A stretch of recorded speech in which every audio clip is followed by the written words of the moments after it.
Okay. All right. I think we're live-ish. Find out. Cat, say hi to everybody. Meow. All right. So, such a cat. Okay, let's just not eat that. Hey everybody. Oh, Dylan, you're here already. Welcome. OMFG. What? The cat? Cat. That's Walter. Walter the cat. Uh, oh gosh. He has only recently taken to enjoying being in the studio. So I like it when he's out here. Okay. We're going to wait for some other people to pop in. I'm just going to get the link to share out. There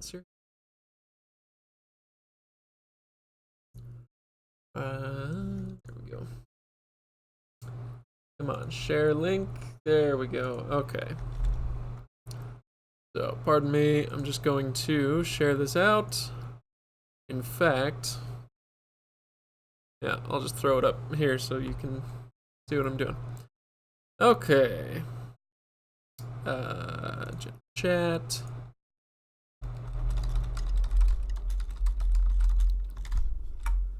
There we go. That was probably super loud since my keyboard is right by the microphone.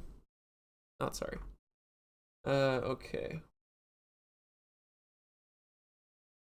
Okay.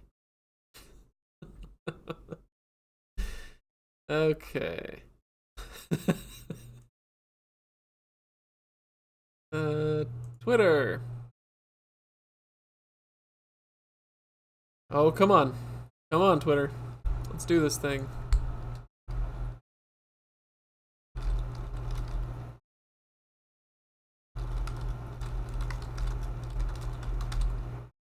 Maybe we hashtag that. You know, if I were like a professional, then I would have had all this stuff set up before, and I would just send this out into the world via the touch of a button, and I wouldn't have to go into Twitter and Discord and all that. But oh well, I'm not worried about it. Okay, all right, Cat, time for you to go. Say goodbye. Goodbye. All right. All right. What a live stream when I'm not working. Oh, wait, I got you. Yeah. Yes, indeed. Today's is going to be riveting. You get to watch me eat pie, and then we'll talk about what. Walter's not going far. Walter is just right there. I've got that chair all made up as a bed for him, so he'll hang out there for a little while. This is a homemade apple pie. Thank you very much. I do enjoy baking. This one, my dad made, but it's a recipe I've used. I'm glad to hear that, Dylan. Cosmere, welcome. Okay. Walter is currently licking his own. You know what? It's indelicate, so we'll leave it there. All right. Hello, Sean. Welcome. What I need from you guys right now is a list, because I didn't grab one. Like, I just put the kids to bed. I just put them down, and so I'm not like super prepared for this. So I need a list of all the actors who were cast on what, who had an announcement today. So we can dig back into Twitter and find that.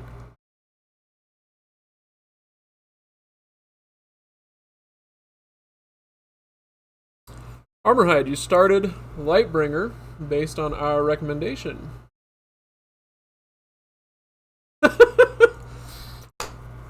Cosmere, YouTube made me approve that one, but that's pretty funny. I'm gonna go paint, but for your consideration for the larger conversation, would you dudes ever be willing to do TV show recaps for Lord of the Rings, and what?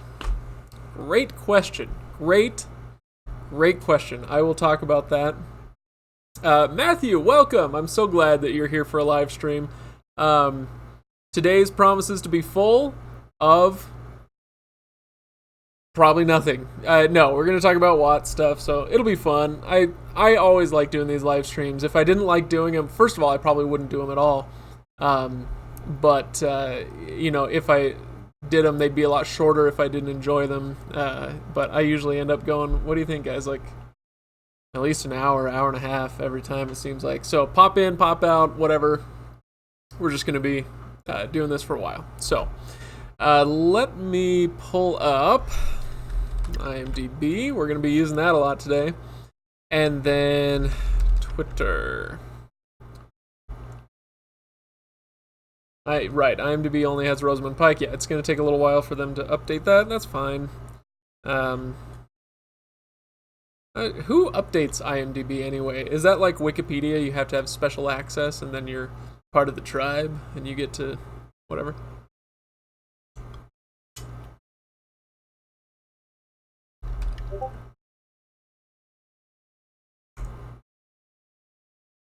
Okay, here we go. Oh, this is beautiful. Oh, sorry. You guys can't see that. I've just been pulling this up. I love this. Up here in the top of the page. All the casting announcements right there. Raise your hand if you remember the photo that me and Ryan and Todd did for Twitter based on Rosamund Pike. Good Lord, that is an elegant woman. Oh, I've always liked her. Okay. So let's go through some of these announcements. We've got... Oh, is it not going to give me text? No text? Okay. Let's just start at the beginning then. Joshua?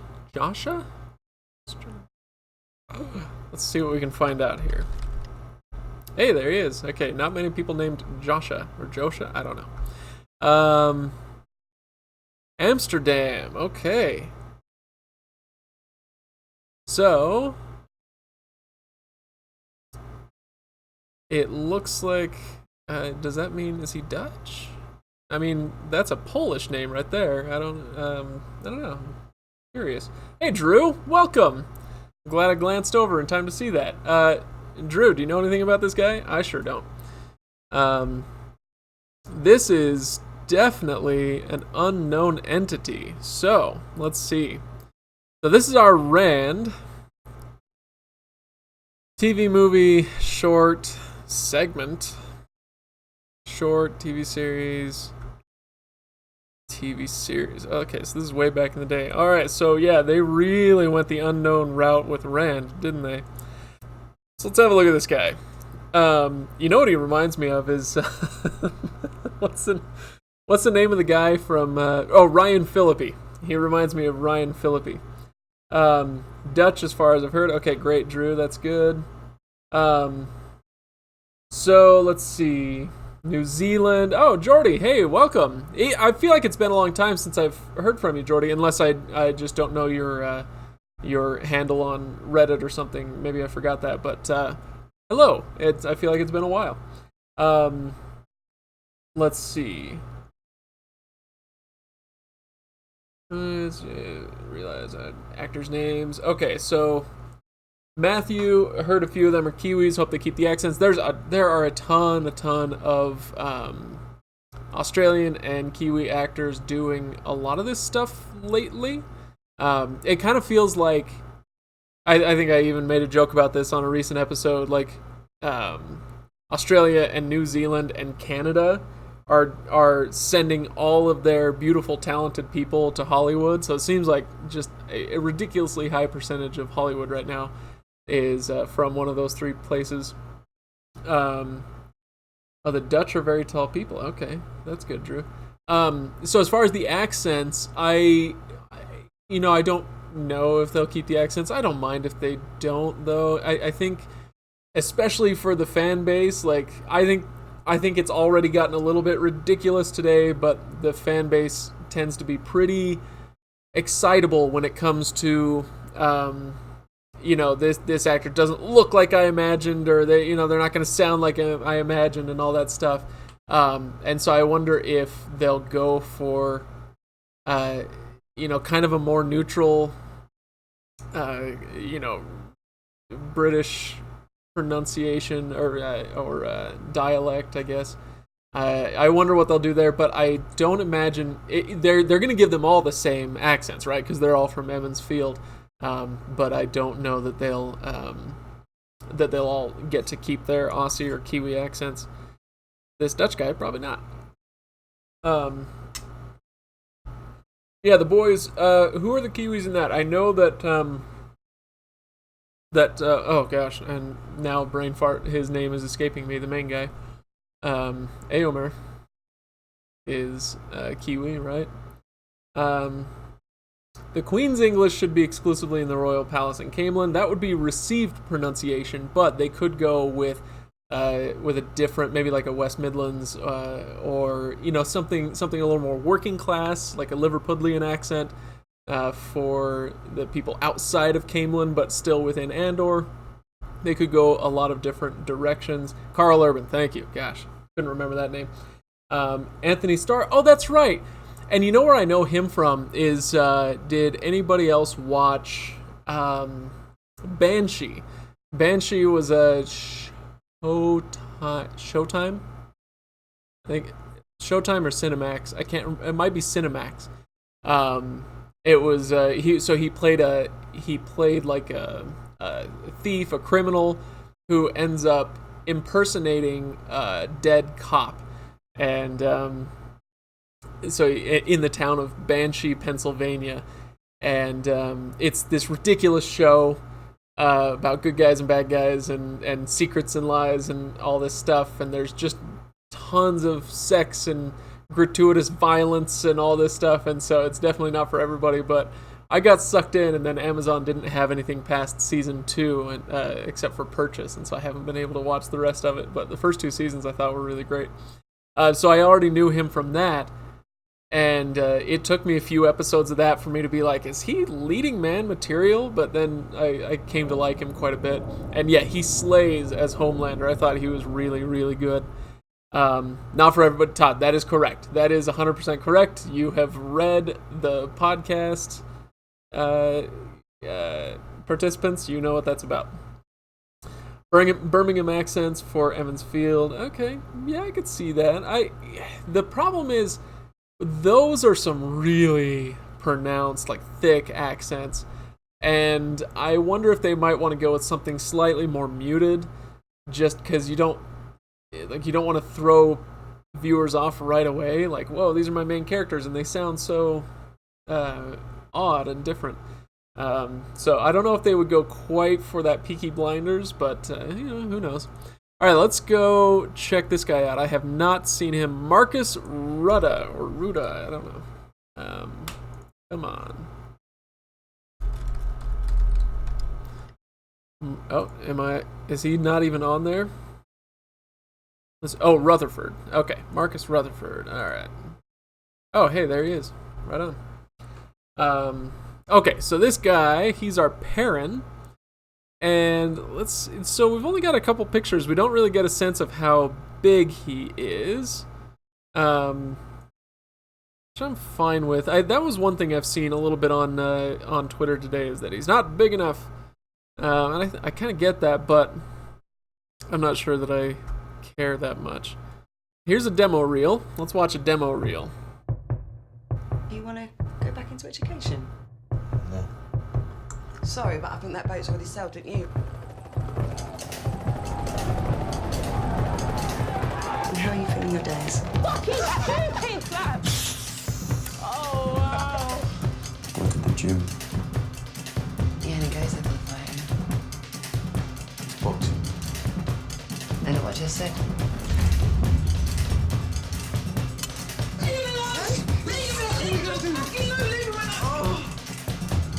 What's Chris again? What about him? He's harmless. Okay, I don't want to watch all 2 minutes of this, but...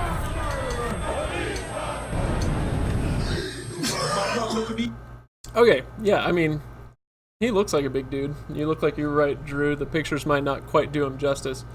Yeah, okay, so Matthew Movie Magic could make him look bigger, but with sorry, I'm gonna fix that a little bit. With budget constraints, there's no way that they're gonna do any sort of like tricks for the long haul, right? They've got to potentially do many, many seasons of this, and so if it's some sort of like, forced perspective or whatever, they're not going to do that for every episode, and definitely not any sort of CGI effect or anything like that.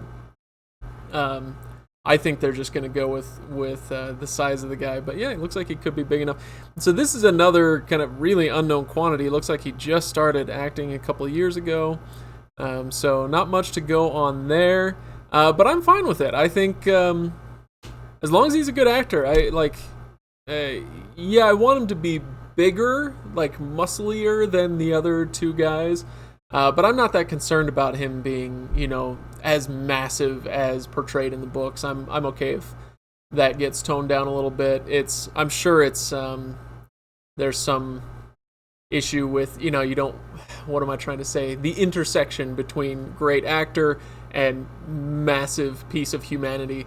That's going to be really difficult to find the balance there, and so I'd rather that they err on the side of good actor. Okay, so who do we got next? That was Marcus Rutherford. Okay, our Nynaeve, Zoe Robbins with 1B. Oh, Power Rangers Ninja Steel. I did look her up earlier. So she's done Power Rangers. What else? Oh, that's right. She was in the Shannara Chronicles. I do not remember this character. Maybe that was season 2. I think I watched like half an episode of season 2 before I realized that I couldn't. I just couldn't. I have other things to do with my life, and I refused to watch season 2. So she was in that. So, like, even, I gotta be honest, this is the most controversial thing that I've seen so far with any of these actors. I have such an allergic reaction to the Shannara Chronicles that, the fact that she was on there, look, this is totally unfair, I get that, but the fact that she was on there, I'm like, oh no. But, that, like I say, that's unfair, so we're okay there. Ghost World, I'm glad you're liking the Dune reviews, that's really good to know. Dylan, let's see, Perrin's got the quiet intensity, that's good, yep, Tom Hardy type. Hope they go bigger name for Tom. Yeah, kind of to maybe match the Moiraine move there. That would work. Shannara hasn't even gotten one season, really, if you think about it. Let's see. Craig, do you also blame Billy Zane for Winter Dragon? I wonder about that. Was he... Did they seek him out and they're like, we need a name for this? Like... They didn't need to. They didn't need any sort of big name actor for Winter Dragon. They just needed to get something out there. So I've always wondered if that was kind of like this odd little passion project for Billy Zane. I have no idea. Okay, the cat's coming to join me again. Pull a George Lucas, get a solid Shakespearean actor to play Tom. Don't step on it. Okay. Yeah, he's gonna step on something and really screw that up. Yeah, I can see that for Tom. Hi, Seth. So, let's see. So, this one, she definitely looks the part. Yeah, I don't know that I have many thoughts on her. I do hope that they don't go the young adult route. I know that all the characters in the show, all the characters in the books, all the main characters are young adults, I get that, but the story isn't young adult, like, if that makes sense. Like, you could take a lot of the CW shows or whatever, MTV shows, and Shannara Chronicles definitely fits into this, and the tone of them definitely fits some of the less great YA novels out there, so there's very similar tone, but Wheel of Time doesn't share that tone, of course, and so I hope they don't fall into the trap that Shannara did and think like, oh yeah, we'll just make it young adult and it'll like capture the young crowd. Really, really hope they don't do that. Yep, that's Walter, Elsie. Let's see. Now to use her to get PR. What's PR fans? I don't. PR fans. PR? Power Rangers fans. Oh yeah. Dream casting Kenneth Branagh. His Poirot mustache was really something to behold. Anyway, this one, I guess, I kind of feel about her the way that I do about Rand, which is we'll wait and see. It could be great, could be a dud. I don't, the way Rafe's been talking about him, it kind of sounds like they were pretty careful with the casting on these ones, and so I'm going to reserve some enthusiasm for this. So I think I'm going to again err on the side of being excited about it. So I bet she's good. Let's see. Next up, yes, Matt. Probably the least controversial. Barney Harris. Probably the least controversial announcement today. Barney Harris. He definitely is a good-looking dude, and Matt's supposed to be a good-looking dude. Yeah, I mean, yeah. Oh, that's okay. Why don't you just stand right here? Yeah, he's a good-looking dude. I can see why they cast him. Got the chin butt. Ladies love a good chin butt. And some of the dudes.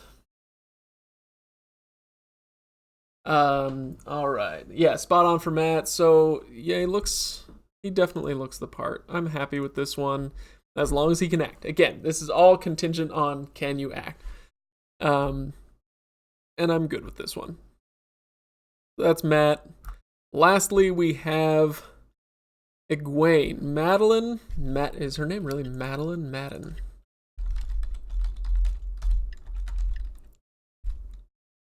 Come on. There we go. Okay. Well, she is definitely a striking looking woman. So there's the picture, but it was in black and white. I do actually recognize her from something. She was in this one, the Tidelands. If you never saw the Tidelands, that's really okay. It's like show out of Australia, I believe.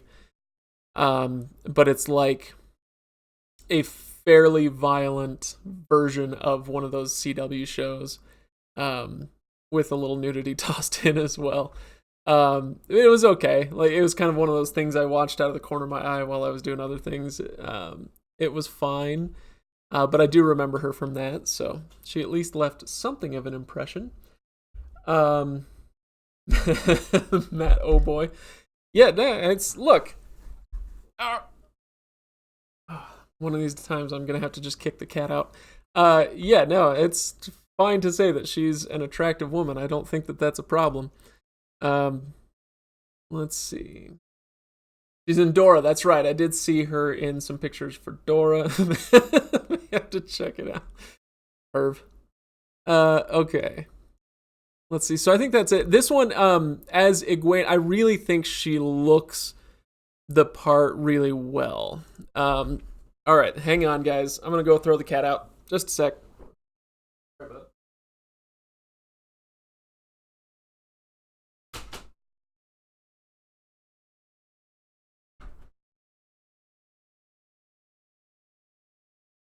Okay. I just need Egwene to be the smartest and most eager kid in the class. Hand raised first for every question. Yeah. I don't know a ton about the descriptions for all these characters other than that Matt is good looking, Rand is tall and red-headed, and Perrin is huge. That's all that I really know about the firm descriptions. Let's see. As I recall, Egwene has dark hair, brown hair, and she removes her braid long before Nynaeve does. I remember that. But as we come to find out as the books go on, like, these are all very attractive people because Robert Jordan wrote this, and so they're all very attractive. And Egwene is no exception. So a young beauty, I'm fine with that being who's cast. So let's see. Now it looks like she may have, probably definitely has the most experience out of those 5. Which is good because Egwene's kind of my favorite, so I'm gonna need her to be spot on. Hand skin, yeah, okay. I I guess I've always kind of pictured it as like kind of Mediterranean, maybe like Greek or Southern Italian or something along those lines. I don't know. You guys can, except for Rand, which really should have made Moiraine's job easier. He's the only not tan one. Yeah, well, this is the little things where, you know, I love the Wheel of Time.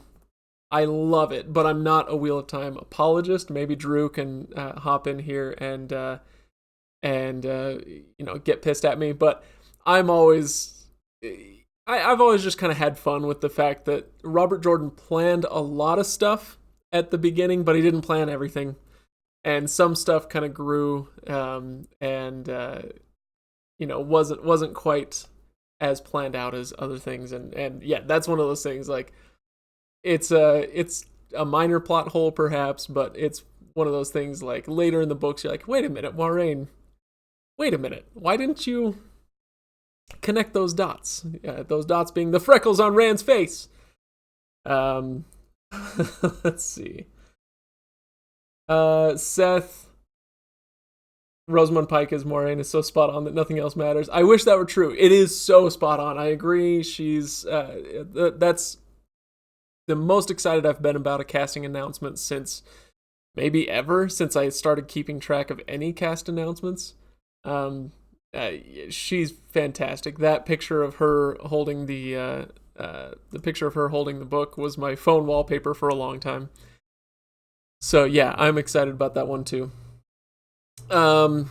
Okay. Let's see, where am I going? Okay, let's go here. So let's see what else. Drew says Mediterranean. Yep. Cosmere podcast. The White Tower podcast has headcanon that the Two Rivers folk are all Latinx,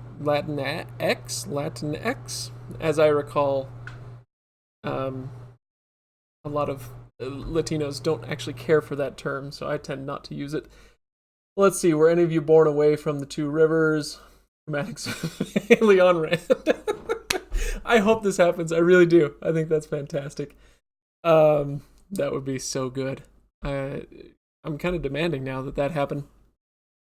So as far as casting, yeah, we're good there. I think you guys are right. They can go with a Kenneth Branagh type. They're not going to get Kenneth Branagh, but they could go with a Kenneth Branagh type for Tom, and that'd be good.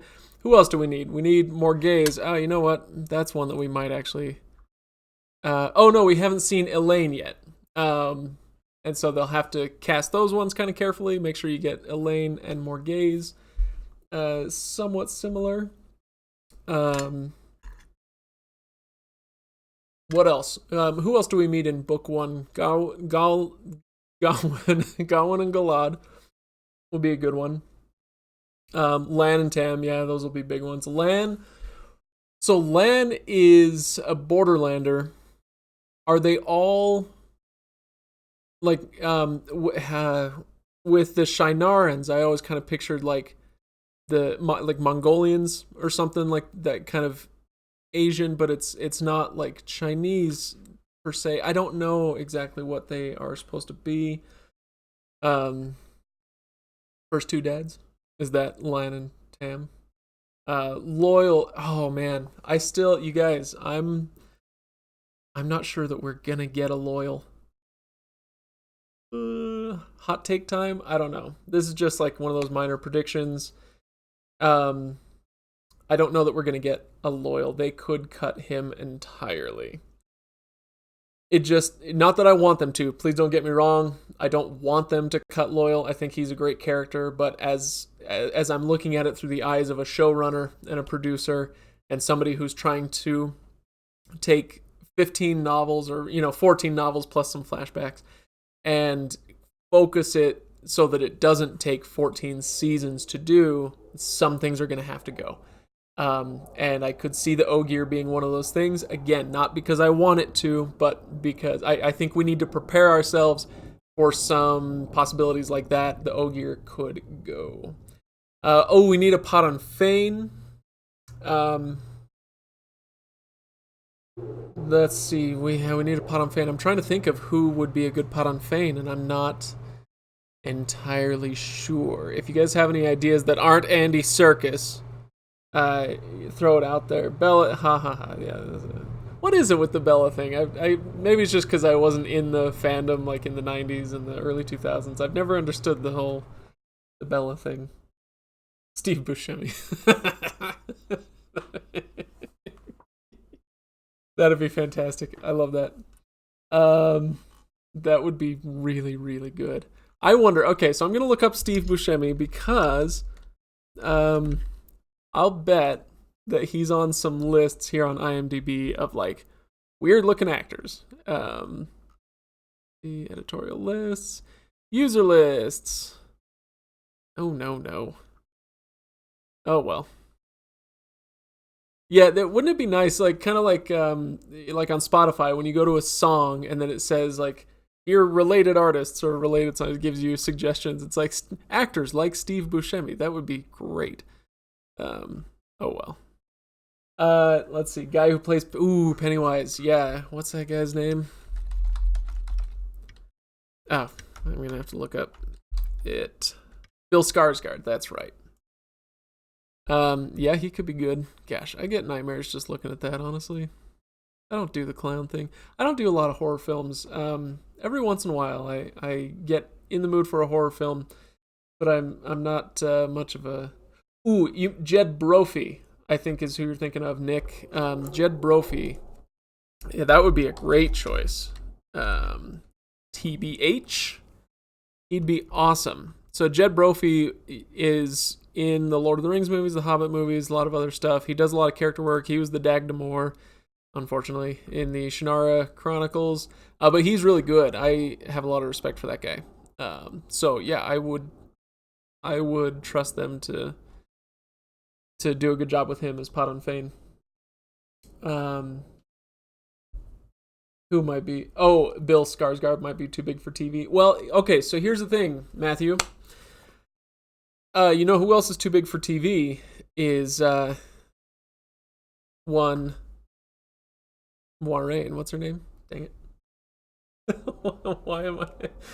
I'm having a rough time with names. I think I need more sleep, honestly. What's her name? Rosamund Pike. Yeah, Rosamund Pike is too big for TV. But the thing is, everything's different now. Movies are changing right before our very eyes. Cinema, I should say, is changing right before our eyes. And so it's like the big things out there now are Marvel movies, Star Wars movies.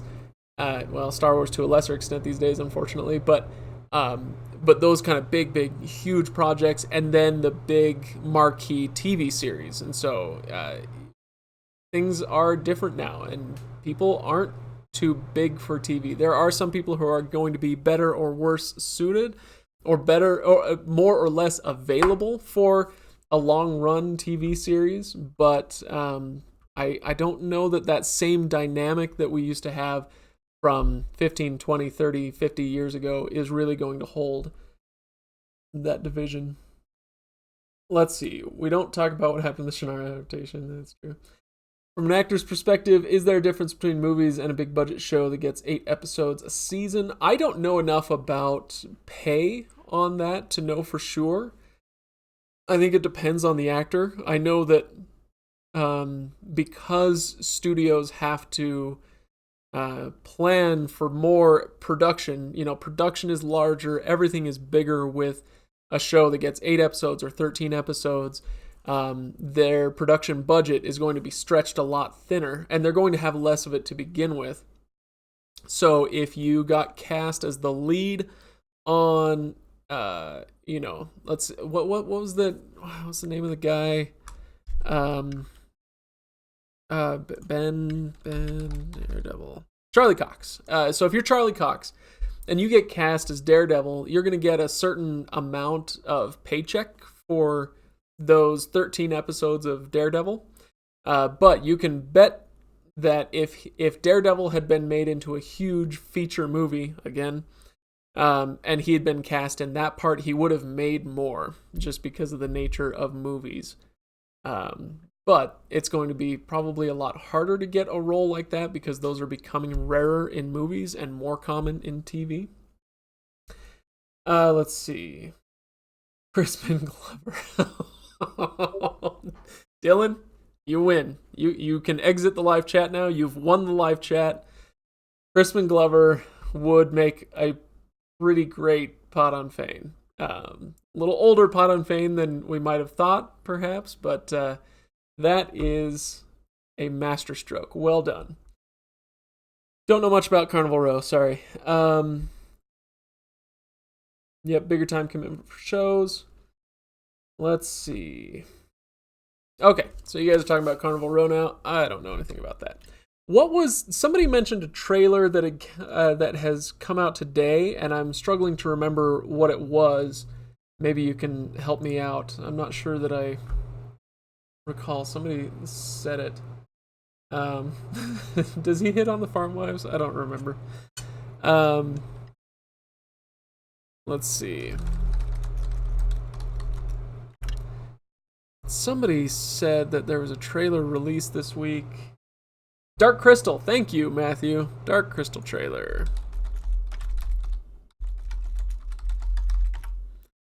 Okay. Oh, that's the old one. Shall we watch? Okay. Are you guys interested in this? I haven't seen it, so I hope it's cool if we watch it together and then maybe we'll react to that. Is Fane pretty old? Huh. Oh, interesting. Good call out, Drew. Drew knows everything about Wheel of Time. Been a dark friend for over 40 years at the end of Eye of the World. There you go. All right, well, learned something new. All right, let's watch a Dark Crystal trailer. Thra. At its center, the crystal of truth, the source of all life.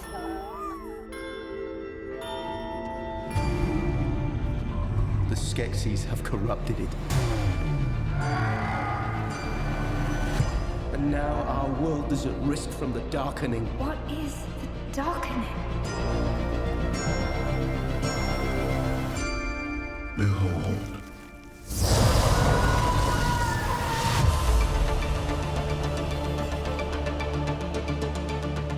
I saw something.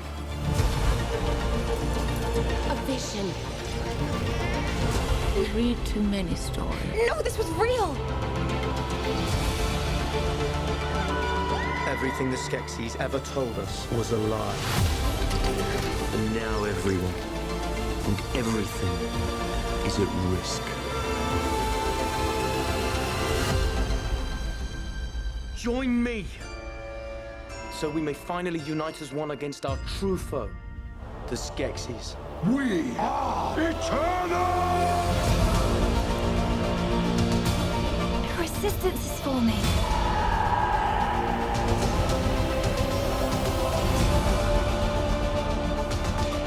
Are you sure about this? But I have hope. Behold the power of the darkening! Hope is fragile. Precious. Hope catches the light, splitting the darkness, revealing your destiny. I don't think anything will ever be like it was again. No. It will be better.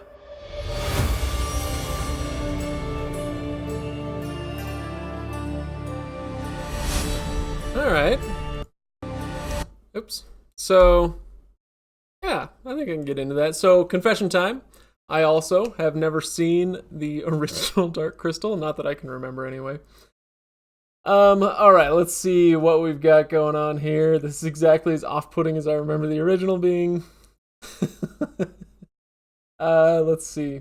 So, I'm looking forward to it, even though I haven't seen the original. I think I have a little more tolerance now than I used to, maybe at that age, for The kind of the slightly off-putting, creepy puppet thing. In an age of CGI, and this looks like it has tons of CGI, don't get me wrong, but in an age of CGI, it's nice to have something tactile in a kind of whimsical looking story like that. So, sacrilege that I haven't seen it, or something else, Charles. Humanoid kangaroo faces. So, okay, so I haven't seen the original, but yeah, I like the look of it. I mean, it looks super epic and everything. I'm again cautiously optimistic for this one. Hang on, let me turn off these notifications so you guys don't keep getting those. You'd have to hear all those. Did the trailer show too much? I don't know. I don't think so. Just possibly. I guess I don't know anything about Dark Crystal, and so I can't say that they gave away the whole story. Who knows? Maybe there's some twists and turns in there that will be that'll be good. I will say this, and this is as political as I ever intend to get in the Legendary, but the Age of Resistance, that or that tagline right there, the Trump era has ruined that word. It's just ruined it. We need to find a new one. It's too annoying now. All right. Oops. All right, let's get rid of that. Let's see. Everything about politics is annoying now. You guys know this is why we don't really do politics on the show. It's just annoying, and we all know it. Not to say it's not important, but it's annoying. Okay, standard hero's journey in that trailer. Yep, vistas and stuff in the trailer look nice. That's a good question, Sharing. Yeah, it seems like it could be a lot of miniature work that's just really well lit. But I'm betting even that would be touched up with some CGI as well, if that's the thing. Yeah, I don't even know the plot of the original, Alex. So yeah, I think you're right there. Cool. What else do we have to go over today? What somebody was asking me about Lightbringer. We can talk a little more about Lightbringer. Let me check.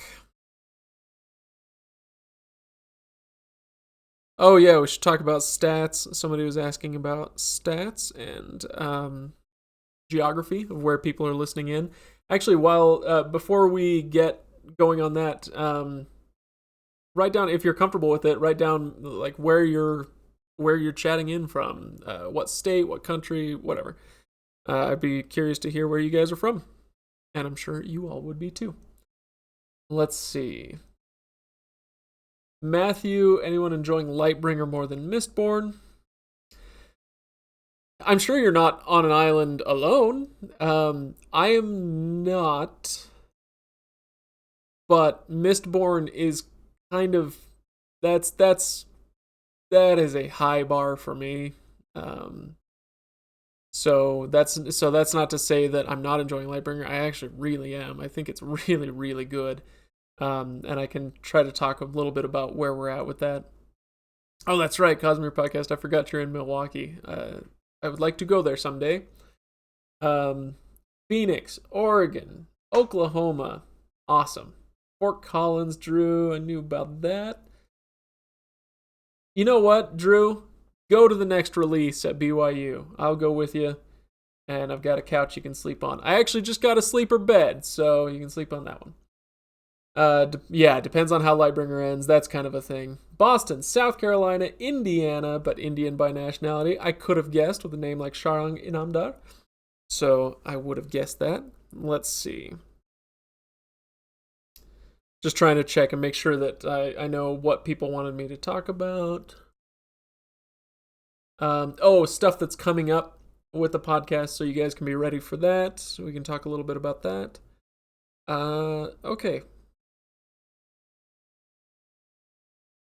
I think that should do it. So, Ferdman, welcome.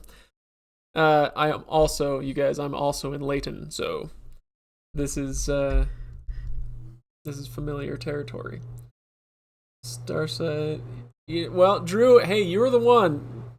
maybe I shouldn't reveal that, what you told me about Starsight. But based on what you told me about Starsight, you should probably come out for that one. Alex, come on, man. Thank you, Cosmere Podcast. I will keep that in mind. You know what I want to do? Like my dream would be to go tour the Red Letter Media Studios in Milwaukee, so that I can kind of learn how they do what they do with what equipment and whatnot, and how close we could get to a setup like that in the space that we have. I would love to go just tour that. That would be my dream in Milwaukee. Cedar City. Hey, that's where my wife was when I courted her. She was attending Southern Utah University when we started dating. Washington State. LC. I think we've talked about that. If you crash into the Legendarium studio on your flight out here, Josh, I'm going to be very upset. Auckland, New Zealand. Awesome. Lightbringer is brilliant so far. I agree. What time is it in Auckland? Just out of curiosity. Drew, okay, so that was basically what you told me. So Cosmere, now that I've heard that, I'm putting a requirement that I get to go along that tour. RLM just had Patton Oswalt on an episode of Best of the Worst, so if you guys aren't familiar with Red Letter Media, I'm begging you to at least check it out. If you are familiar and their humor is not up your alley, that's fine. It's definitely not for everybody, but if you haven't tried it, you haven't lived it, look up Red Letter Media on YouTube and you'll thank me later. Let's see.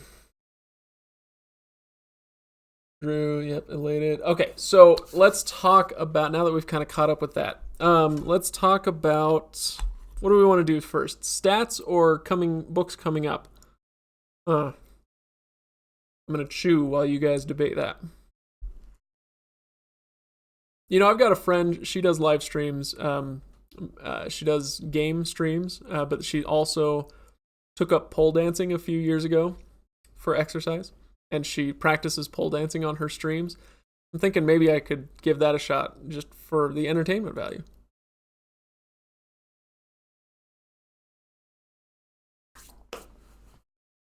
Okay. Books coming up. Yeah. So, let me go see what I can grab. You know what, LC? Pole dancing, because she also puts her videos up. I don't tune into her streams, but she puts her videos up on Instagram, and it's incredible. Like, I could never do half of what these women do. So, yeah, it's really incredible. Never seen throw. Yeah, well, now's your chance. Okay, let me go dig up some books. You guys don't go anywhere. I'll be right back. I'm gonna go dig up, see if I've got hard copies of what we have coming up. So hang on just a sec.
Okay. Boy, I leave for 30 seconds and that's what you guys are doing. Okay, did Blue Team come to a conclusion regarding Dune continuing or not? As far as I know, the discussion is ongoing. If I were to guess, then I would guess that Blue Team will finish Dune, but not yet. I don't know that for sure. I believe Megan is already a third of the way through. Is it Heretic? Through Heretics. So I know that she's already started it, but I know that she hasn't like loved it.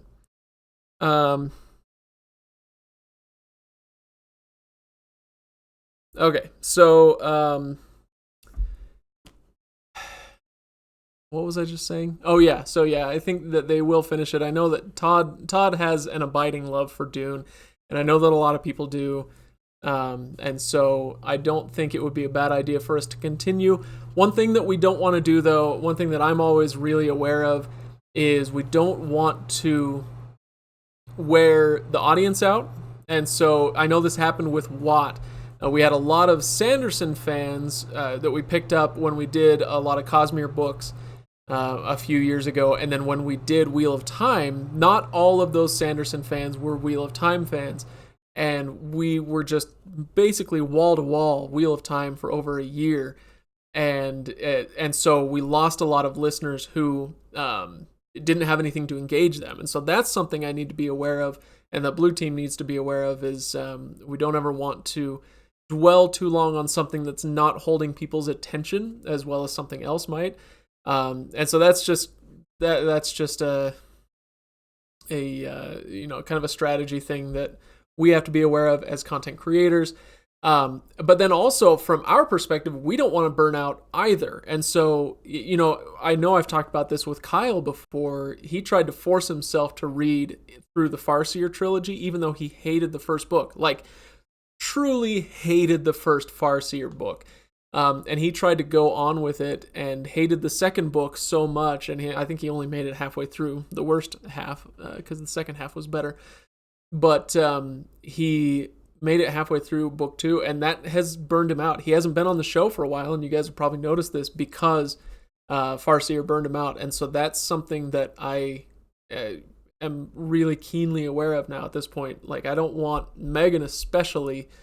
I don't think that she would be quite as susceptible to it, but I don't want her to have to deal with that kind of burnout from forcing herself to finish a series that she doesn't really want to. Let's see, how much do I have to pay them to continue the Red Rising books? Did they not finish those? I know there's one more coming out. Is there another one already out? Is book 5 coming out? Help me out with that, because that's right. They did 3. There's a 4 out, and 5 is coming. Is that right?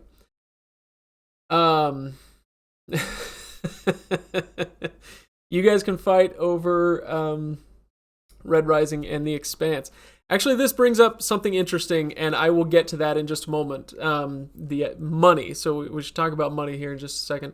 But first, let's talk about what we have coming up. Obviously, you guys know Ryan and I and Stephanie on a few are doing The Hobbit.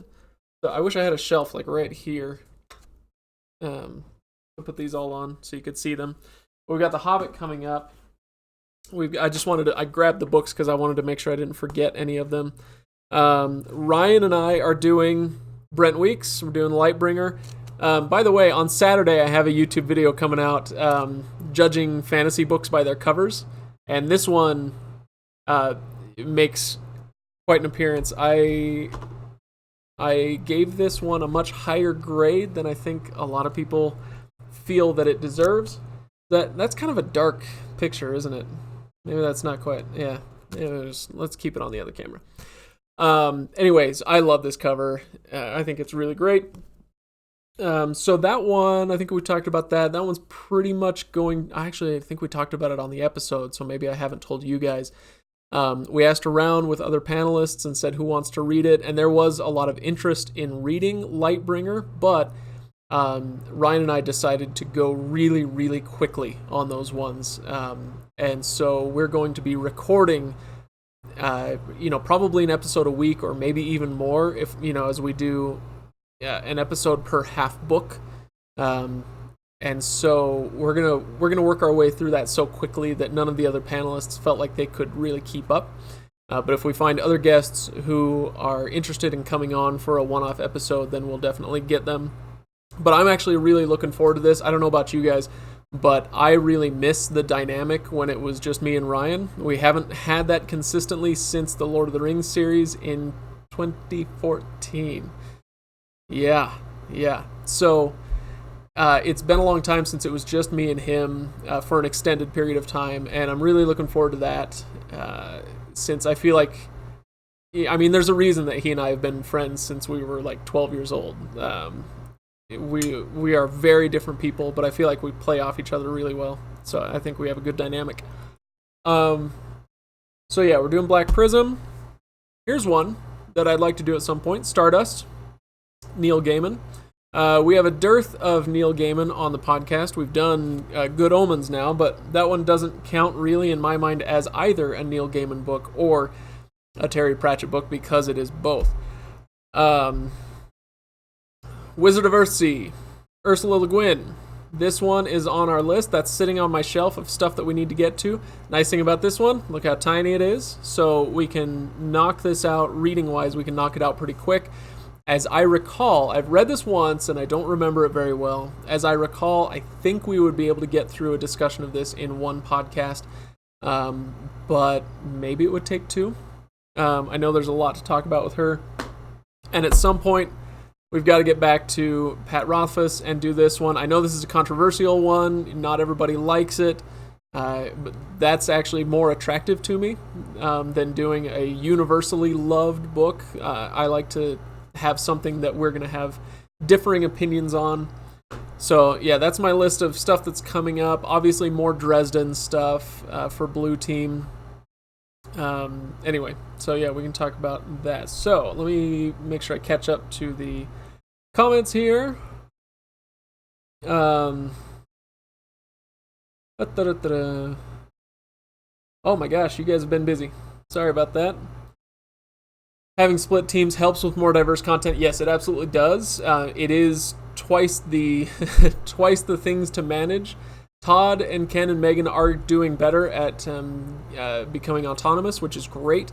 I left them. I had to go on a big hike. I shared some photos on Discord, but I went on a big hike last week on the day that they were scheduled to record with Jack. They were doing their second God Emperor of Dune episode, and I thought they did great.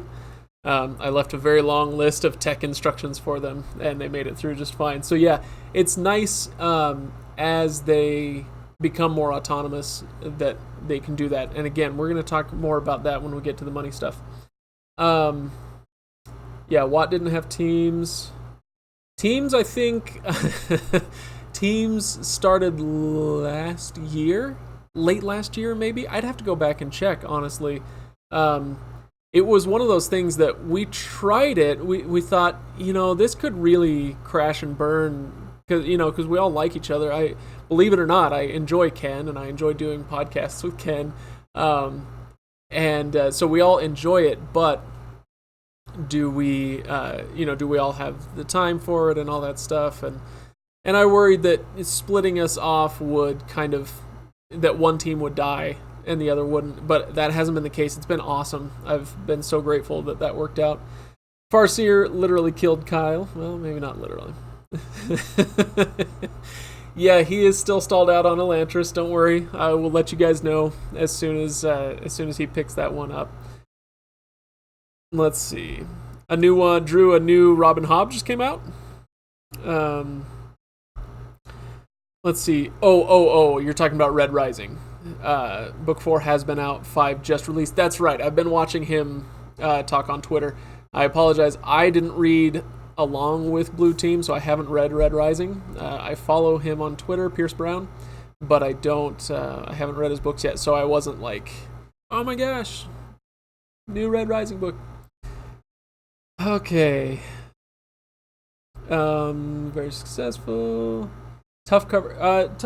The Lightbringer one? Is this what you're saying is a tough cover?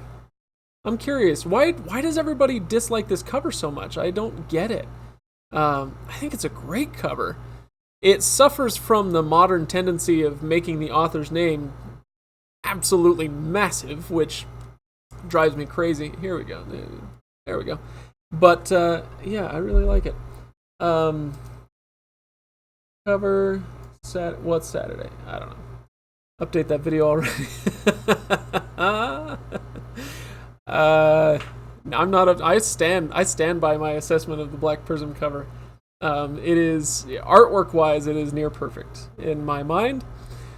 Craig has a project in mind. Auction off future episodes. In Swanland. Is that who did this? Oh no, the Glenn Cook stuff. Okay. Dynamic duo. Ryan and Craig. Yeah, no, this doesn't mean that Stephanie isn't coming back on the show, you guys. I think she's really enjoyed coming on the show, which is good because we've really enjoyed it as well. It does get a little bit tricky because Ryan and Stephanie being married and having a kid, you know, like my wife is in the house making sure that the kids don't die in their sleep. It's nice to have that tag team thing, and so they have to figure out what to do with their kid every time they do an episode. So that's something that could put a minor wrench in that.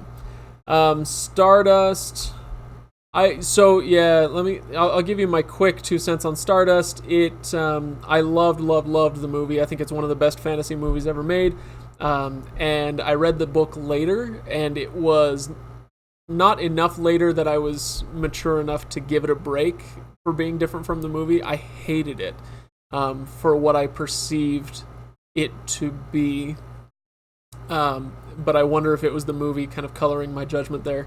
That's part of the reason why I want to read it again, to see if I still hate it, or I would want to give it a fair shot and see if it's something that I would really enjoy.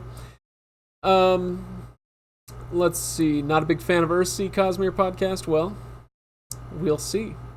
We'll Earthsea. Okay. Slow Regard. Neil's favorite author. Greg didn't see First. First Law is not there yet.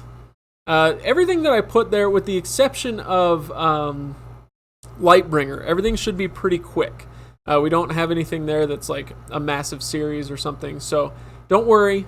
Other stuff like that, like if you have to wait through a few other things, it won't be like Wheel of Time or Malazan or something like that. Don't say it. I know.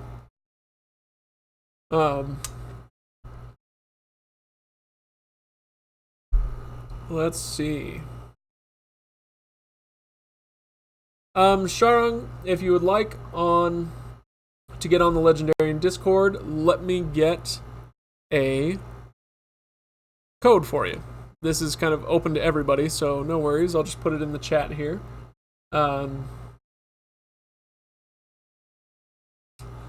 Okay. I need... How do I invite? Create instant invite. This link will be good for 1 day.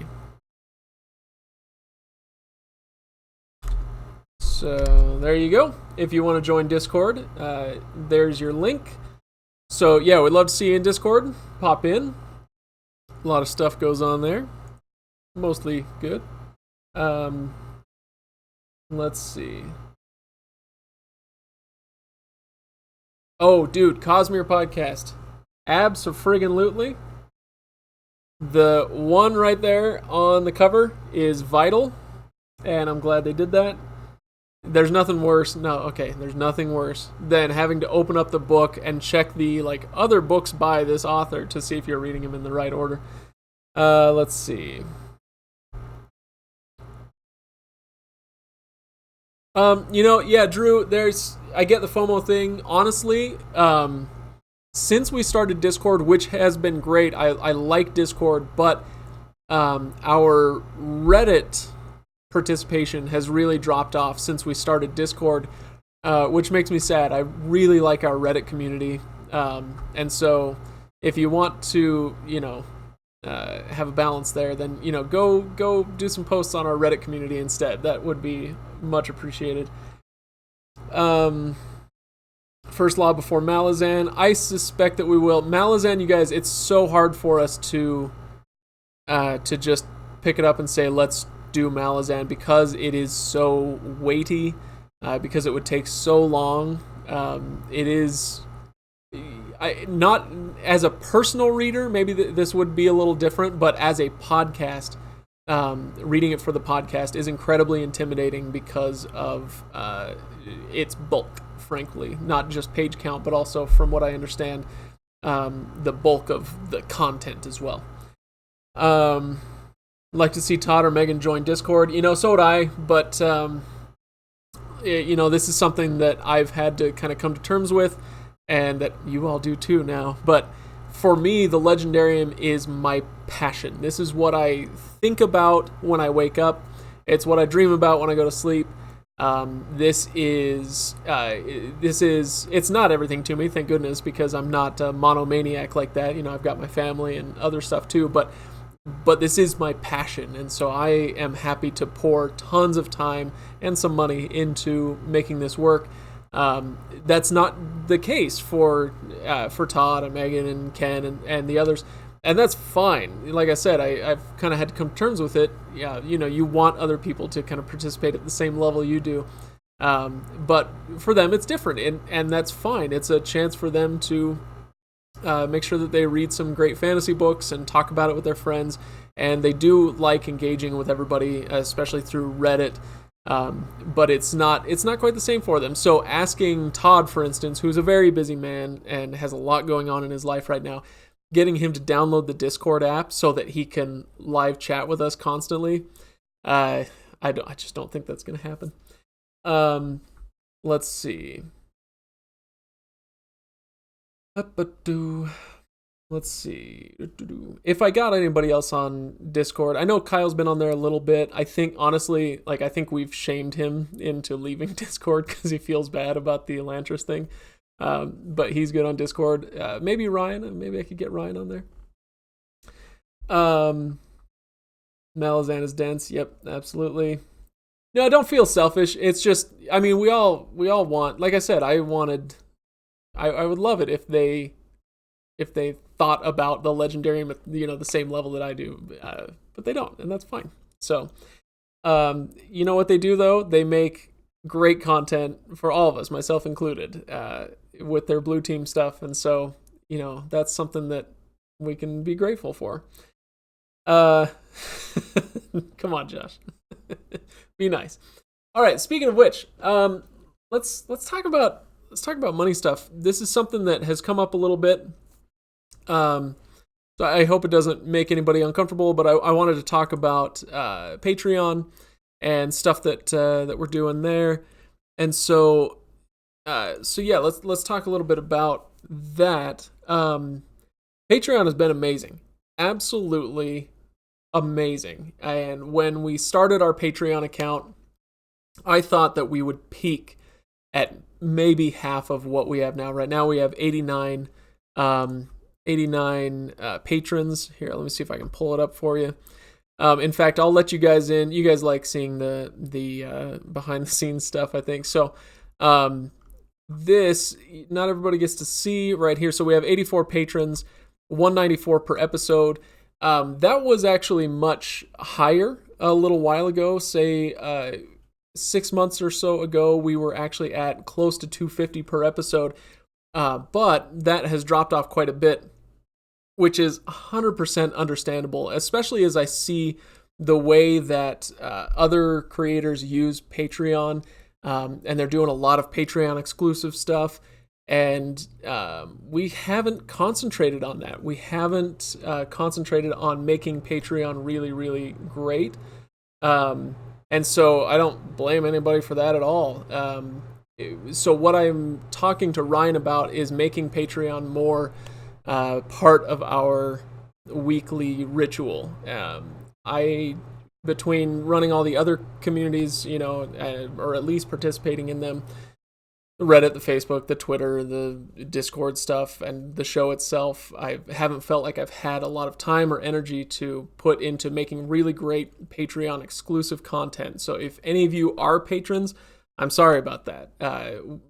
My hope has been that we put out a lot of stuff that you enjoy anyway, and so that makes Patreon worth it. If not, sorry about that. But it's it is pretty tough for us to keep up with. Anyway, so Ryan is looking into some ideas for what to do on Patreon to make it a little more attractive. And part of the reason we want to do this is because the amount that we're making now, it does allow us to keep up with obviously we keep up with our hosting costs with that. That's not a problem. It even allows us to save for things like JordanCon, which I'm really looking forward to again next year. But what it doesn't allow me to do is incentivize, the Todds and Megans and Kens. And so right now it's not anything beyond a reward just for what it is. Like I said, they get to chat with their friends about their, favorite fantasy and sci-fi books, and that's great.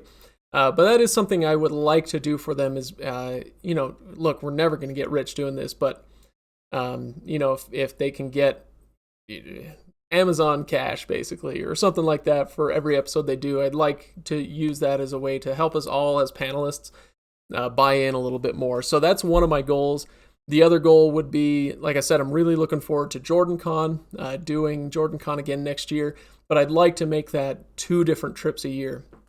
Swapping out, doing different panelists and going to different places, going to Emerald City Comic Con, going to whatever the one is in Chicago, and, going to different places. We've talked about doing some stuff in the UK. We've talked about going down to New Zealand.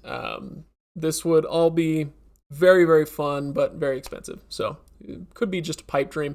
But I wanted to let you know where we're at with that. If you are a patron, or if you've ever thought about it, Patreon will definitely be playing a much bigger role going forward for us, because we do want to make that attractive. And we don't ever want people to feel like they're patrons, but they're not getting what they signed up for. Like I said, hopefully that's the episodes, but the other thing with this is, that's right, Worldcon in New Zealand. Yeah.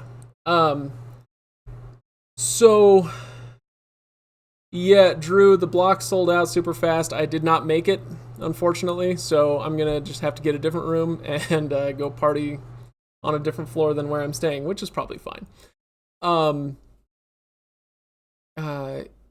I hope they don't cap attendance at 1,000. They just need to find a different venue in that case.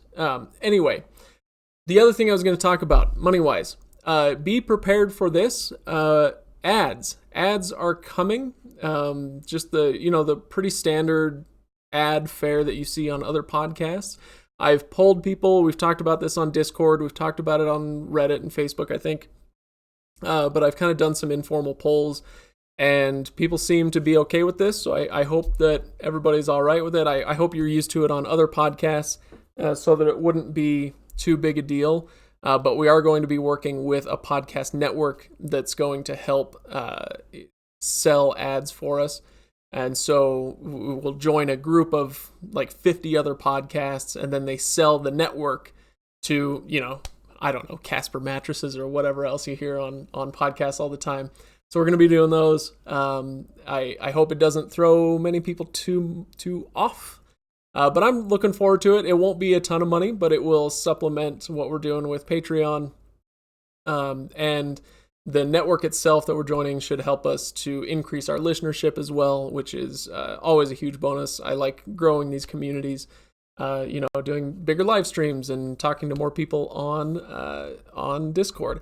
I can never remember the name of Discord right away. Is that a weird thing? Let's see.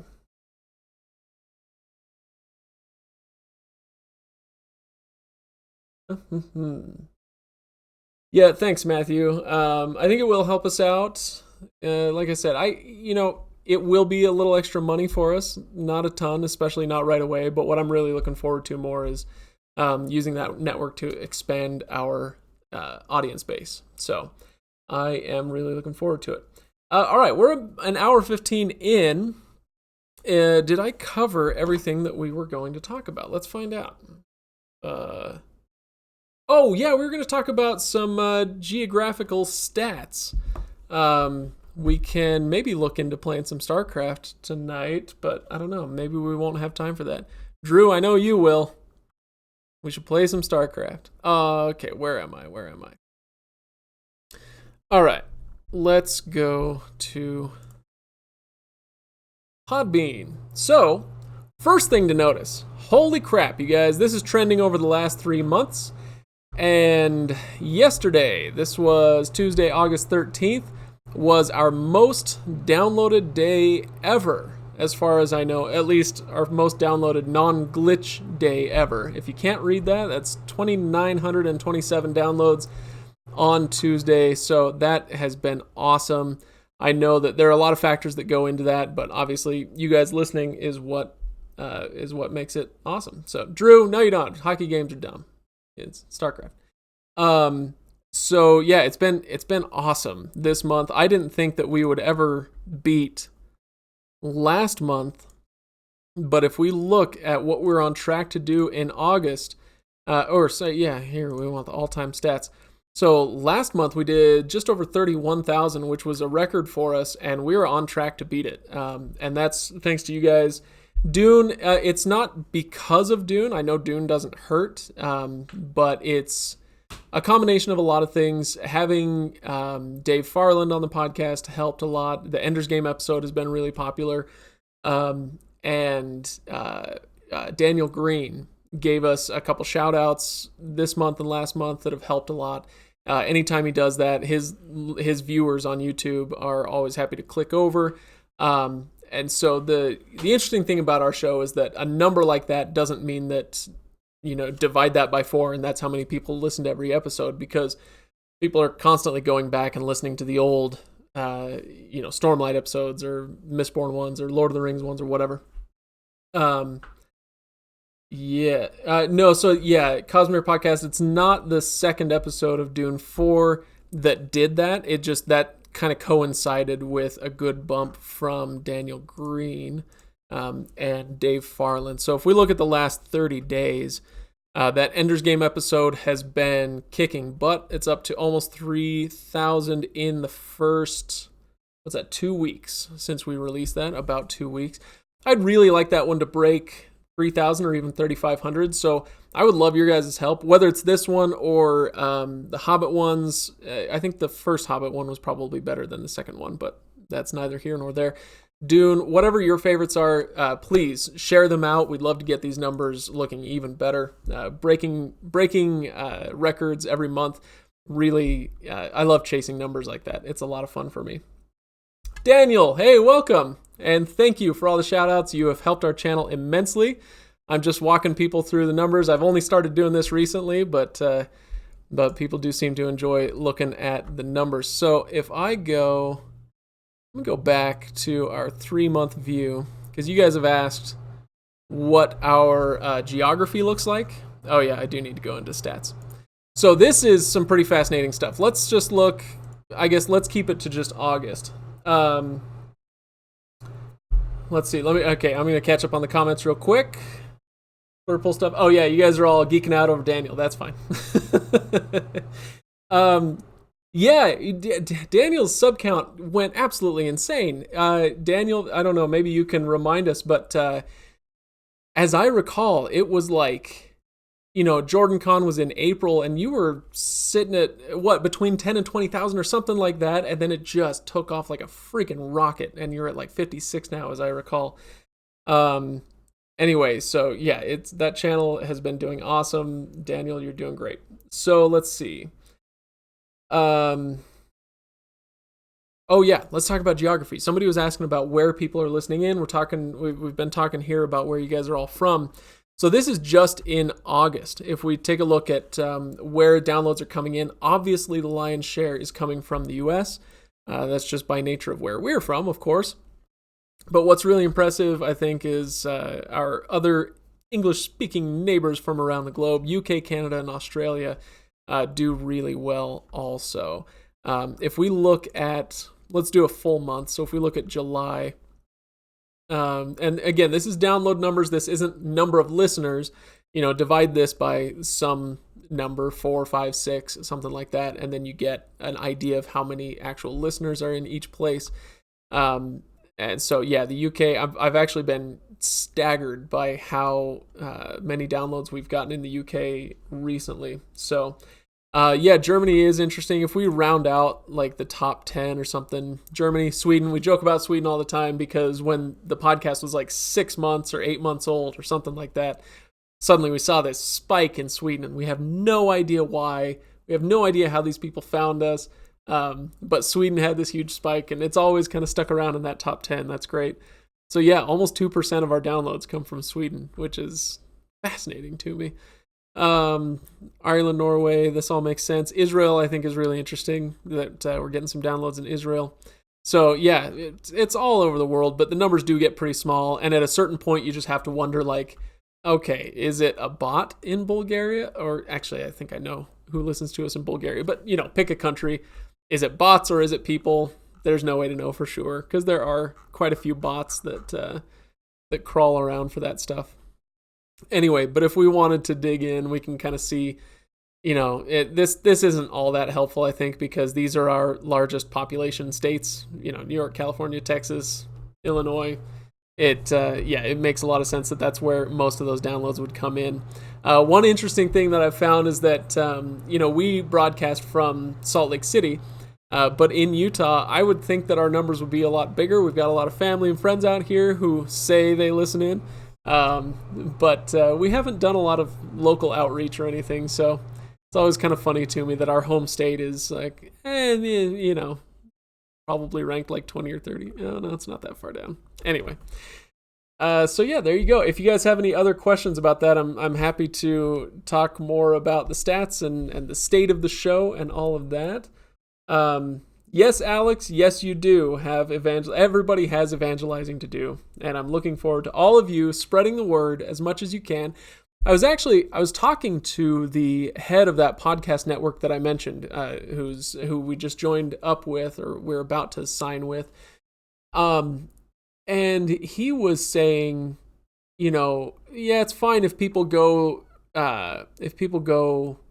rate your show on iTunes or, you know, review the show on iTunes. That's great. But there are so many podcasts now that it kind of doesn't matter. And, you know, I was interested in this. I hadn't thought of it this way, but basically the flood is so great that unless your reviews are numbering in the thousands, it's probably not going to matter much. It's not going to float you high enough to make a big difference that way. You'd have to be one of the big boys with corporate backing to do that. And so when it comes to growing the show, getting more listeners, really what it comes down to is you guys. So I joke about evangelizing, but it's only a half joke. I really do count on you guys to share us on Reddit, go on the, you know, the Facebook groups and whatnot, and spread the word about the show. It is more appreciated than you could imagine. Not only knowing that we're being shared, but just knowing that you guys have the confidence in the content, that you enjoy the content that much that you want to share it out. That's it's a psychological lift that helps us keep going with the show now for almost 6 years. You know, okay, Cosmere Podcast, you bring up a really interesting point. Diego, I don't know if you're the only person from Mexico. Okay, so I'm going to get to Cosmere Podcast point in just a second. Let's have a look. Worldwide. Oh, yeah, I need to, put my screen back up. So if we look at, this is July, our July numbers. 85 downloads in Mexico. So you're probably not the only one, but you're pretty close. Mexico is not a big download location for us, so take that for what it's worth. I would have thought it would be a little higher, but yeah, if you want to help spread the word in Mexico, that'd be great. So, Cosmere, you say it amazes me that you found enough people where you live that are willing to read books that you ask them to, let alone talk about it after. Absolutely. I have no idea how this happened. I can tell you one of the reasons we like having Jack Butler on the show, if you've been listening to the Dune episodes or if you listened to the Silmarillion episode that he did with us, Jack is he's a 25, 26-year-old guy out in DC. I've never met him, but I follow him on Twitter because he he calls him the major domo for one of my favorite political writers. And so I listen to that guy's podcast, and Jack is, kind of the producer on that, and he pops in every now and then. And he's mentioned some nerdy stuff on the show. He mentioned that he was reading the Silmarillion. And so, and I've always thought he was funny on that show. And so I kind of, on a lark, just reached out to him on Twitter. I tweeted at him and said, hey, you should come on the show. And he DM'd me and said, are you serious? You really want me to come on the show? I was like, yeah, I want you to come on the show. So that's kind of how that started. That's how we got Jack. But he's been so good. So good. He comes prepared. He comes with extensive notes. And if we don't get to those notes, he spins them out into a blog post for a site that he writes for and puts them out and links to the Legendarium. And he's been, so he's been good at evangelizing for us, but even just on the show, he's so good as a guest. And I can't tell you how hard that is to find. If you go back through the archives of the show, you'll see a lot of guests who were one and done. And sometimes that's because they didn't really care for it, or, they had other things that they wanted to do. That's a trouble for us, like you say, finding somebody who is willing to come on the show. That's really difficult to do. Next, finding somebody who is interested in the subject matter enough to keep reading book after book after book. And then 3, somebody who cares enough to prepare for the show and to learn the craft of podcasting enough that we make decent enough episodes. It is incredibly difficult. And how we found this many people within this geographical area to do it, I have no idea, but I cannot tell you, flabbergasted as I am, I can't tell you how grateful I am that they all have done that. So, yeah, they're awesome. Let's see. Okay, Charles, thanks for joining. If I don't know, maybe you've already left. I know I'm kind of a little bit behind.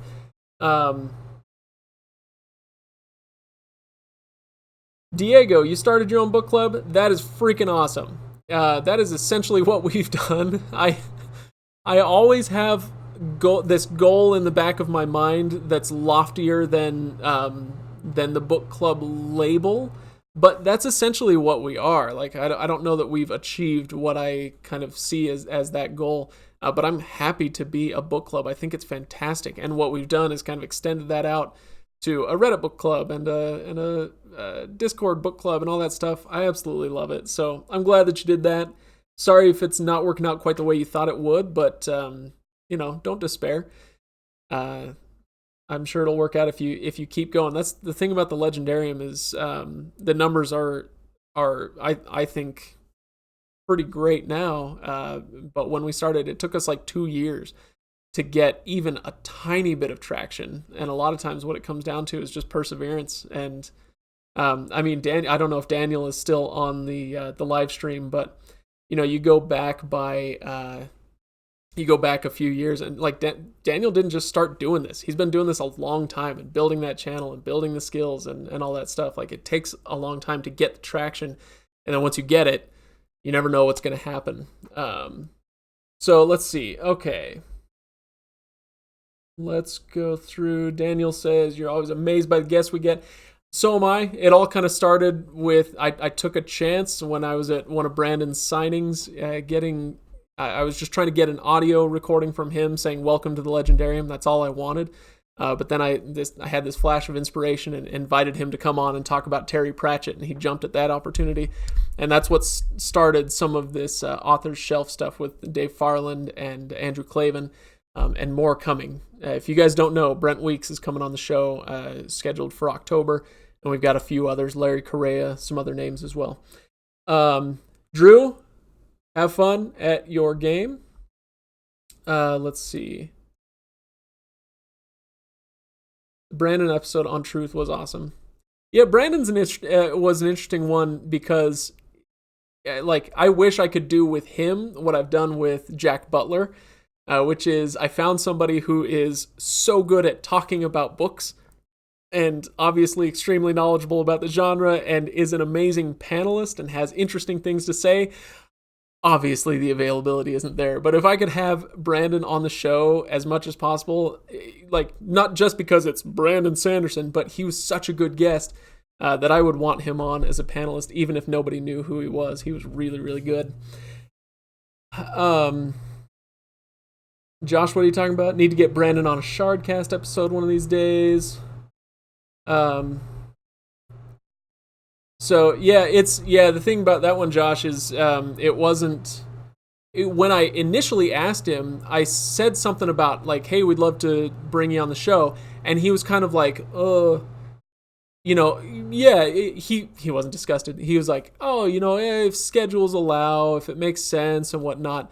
It wasn't until I said, no, we want to bring you on not to talk about your books, not to talk about you. And he was like, what? He says, yeah, I said, I know you're a huge fan of Terry Pratchett, and we'd love to bring you on as a panelist and kind of spread the word about Terry Pratchett. And that's what he latched onto. So a lot of times, if it's your podcast or if it's somebody else who you're talking to, find an angle that you can pitch to them that's maybe a little different than something they've done in the past. That's what worked for us with Brandon. Daniel can confirm, takes a lot of practice. I know, brother. It is, that brings up something that I want to talk to you guys about. Ghost World, I do not play Warhammer. Sorry. Brandon is a good speaker. Truly understands the medium. Pratchett is so good. Yes, absolutely. So, as far as the idea of a lot of practice, what was I just going to say? Oh, shoot.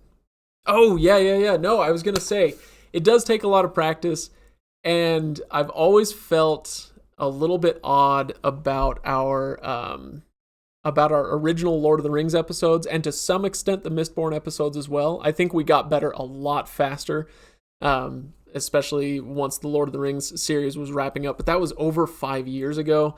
And those episodes are still what people find the most. So when you search Lord of the Rings podcast or a lot of related terms, we come up really high on the Google search rankings. And so a lot of people will find us that way, and then they'll listen. And I have this sneaking suspicion, just from the data that I look at in Google Analytics and whatnot, that a lot of people are coming in, hearing those really early episodes, and they're like, what is this? And they're just not as polished, not as fun. Well, they are pretty fun, but they're not as good as what we do these days. To that end, there is a possibility that Ryan and I, and whoever else would want to do Lord of the Rings, would want to, that Ryan has been talking about doing a reread. And if he does that, then I would jump on the chance to do a Lord of the Rings reread with him. I don't know if we would do 17 episodes again. We might shorten that down a bit. But we may do a reread. And when that happens, I'm going to go ahead and say when that happens, those old episodes are going to go away, sort of. This is something that I've been thinking about for a while, it's partly just... No, I don't want to get into all my reasons. It doesn't really matter that much. The point is, a lot of the old episodes that are off the RSS feed, the RSS feed only has 200 episodes, and I know that, and I've had comments, and I got an email this morning about it. I get it. There's only 200 episodes available, but I'm thinking about taking anything that doesn't fit in that 200 episodes and paywalling it. So Patreon would get it for no extra money. If you're a patron, you get past the paywall, but otherwise it might be like $5 per series. So all those Lord of the Rings episodes, pay $5, you get to listen to the old stuff. The original Mistborn series, pay $5, you get to listen to them all. You can download them to your device and listen whenever you want. It's something that I've been thinking about doing, but it might take a little while.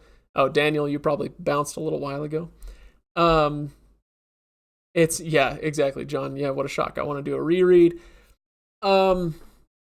Yeah, Cosmere, that's the that's my thing is I got this email and it said, hey, can you up your RSS feed so you have more? And I'm like, is 200 not enough? Anyway, what was I going to say? Yeah, okay, so I didn't know that. Dan Carlin does that with Hardcore History. This is something that Ryan and I have been discussing. I know that he's a little more reticent than I am to do something like that, with good reason. I mean, it is a joy for both of us to put out free content for everybody to listen to.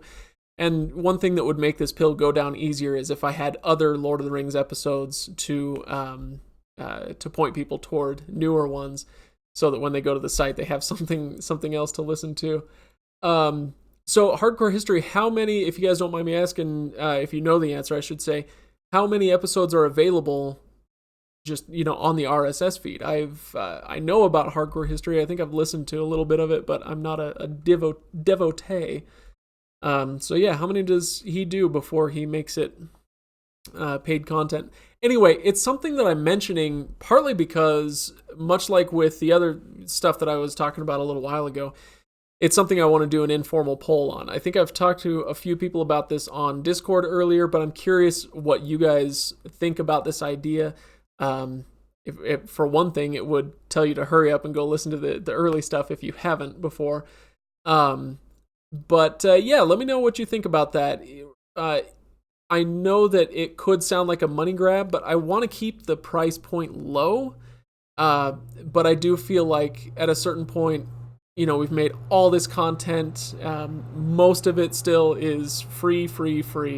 And I don't feel like it's crazy to ask for, say, $5 a series. Maybe we would do $1 an episode, but that can get a little pricier depending on the series. So I would want to keep it reasonable. Currently has 10 available and 63 total. Wow. Okay, so 13 available. And so like 50 of them are paid. That's really interesting. I'm not going to do that. I'm not going to do that. I want you guys to be able to go back and listen to most of what we've done, and have that massive backlog. But yeah, anyway, so I don't see anybody all capsing me and saying that this is a horrible idea. So hopefully, even if it's not something that you would look forward to as a listener, hopefully it's at least understandable that we might do that. It's a way for us to bring in those few extra bucks. It's, we don't get a ton of money from any revenue stream, but by doing little things here and there, hopefully we can start to build that up and do those things like extra trips or whatever. Oh, 3 or 4 a year. Oh, that's interesting. Okay. Chase, have we started a Goodreads group? No, haven't started a Goodreads group. I thought about Goodreads a long time ago, and I think this was after Jafu started our Reddit page. What do you call it? A subreddit. Thank you. After Jafu started our subreddit, and I was like, all right, I'm on Facebook, I'm on Twitter, I'm on Instagram, I'm on Reddit, I'm on, all these things. And I was like, I can't handle Goodreads as well. I think at the time we were managing a list on Worlds Without End. That was when we were doing our Sanderson reread. And so, yeah, Goodreads at the time, it was just like, I can't manage another group. So that's where we were. It's something I may have to reconsider. If you can sell me on the idea of a Goodreads group, then I'm willing to look into it again. Let's see. Any plans for Build a Recording Studio-a-thon 2, the building, where folks can donate to vote on the next things you do? Yes. I think we've talked about this in the past. It is something that I think that we will do again. This one's a little tougher because the doors were wider open before, and so people could kind of nominate all sorts of crap. Not that Narnia is crap, but that's how we got Narnia. That was not on our radar to read, and then somebody said, hey, here's $300. That's 300 votes to read Narnia. And then a few other people, there's another one that saw that and was like, oh yeah, here's another $100, do Narnia. And so we're like, all right, we'll do Narnia. But now our TBR pile is such that it would be harder for me to just throw the doors wide open the way that we did before. If that makes sense. And so, so I'm not sure what form that would take, but I would like to do something else like that. I thought it was a lot of fun. Obviously, it was a good fundraiser for us to finish this studio. I can't even tell you guys how dope this studio is. It's amazing. So let's see. Zephyr, the what's archaic, the Goodreads groups or something else. Yeah, Diego, even after Farseer, that's one thing about Farseer. So Farseer got third place in that vote-a-thon. And so that meant that was the third series that we read after that. And that wasn't, it was kind of on my radar, but that one kind of also popped up more or less out of nowhere, as I recall. I could be wrong. But with Farseer, even though it wasn't really to my liking, I'm really glad I read it. It got better. In my mind, it got better as the trilogy went on. But even the stuff that I didn't read, I like reading stuff that I don't enjoy fully. Like, it's kind of like getting me out of my bubble and seeing what other authors are doing, what other styles look like. So I love that kind of forced me and us as a podcast to read something that we might not otherwise have picked up. That's another thing that I love about the Author's Shelf series that we're doing is like with Andrew Klavan. I thought, he was mostly a great guest. There were a couple of moments where I was like, come on, man. But he was a great guest. He had a lot of interesting things to say. But underlying all of that, we read what's it called? Yeah. Doomsday Book. That's what it was called. I never would have picked up Doomsday Book without him recommending that as the one that we should read for that Author's Shelf. And so, I love that. Maybe I should just throw the doors open wide and say, screw the TBR pile. I don't know. Yeah, Cosmere, curate a list to be voted on. We have thought about that. Maybe like give you guys, here's 7 to choose from, and we'll take, the 3 that you guys vote on, something like that. The enthusiasm for Narnia seeped through those episodes. I'm not sure what you mean. Is that sarcastic? I love Narnia, but by the end of the Narnia episodes, I was done with Narnia for sure. There's just, with something like that, there's not that much more to say about it after a couple of books. C.S. Lewis kind of, unless we really wanted to get into like doctrinal issues in Christianity, there's not a ton to say differently for each book. And so, yeah, by the end, we were pretty grasping at what to talk about. Joke stuff like Twilight or Sword of Truth. Sword of Truth, look, I know that Good Kind has become a punchline, and as far as I know, I haven't read any of his stuff. As far as I know, that's deserved. So that's not what I'm about to say, but when the Sword of Truth first came out, when that series first started, like, there's a reason that he is as rich and popular as he is, and it's because those books did really well. And so if I read the Sword of Truth, if we read it for the podcast, I would be just as willing to, as with any other book, to say that it's not to my taste or that it's bad or whatever. But if we read it, we would give it a fair shake, if only because it is potentially important to understanding the history of fantasy and all that stuff. So that one wouldn't be a joke read. Twilight might be more of a joke read, although the popularity of Twilight would kind of demand that we treat that one with at least some respect. Like, why do so many people like this book? That's a question that would have to be answered if we read it. So if we did joke stuff, it would be more like Chuck Tingle or something along those lines. Who knows? There's a lot of good joke stuff out there. 50 Shades of Grey would be a great joke book to make Todd or Ken read, just to try to get Ken to say the word sex on the podcast is always great fun. That would be awesome. Let's see.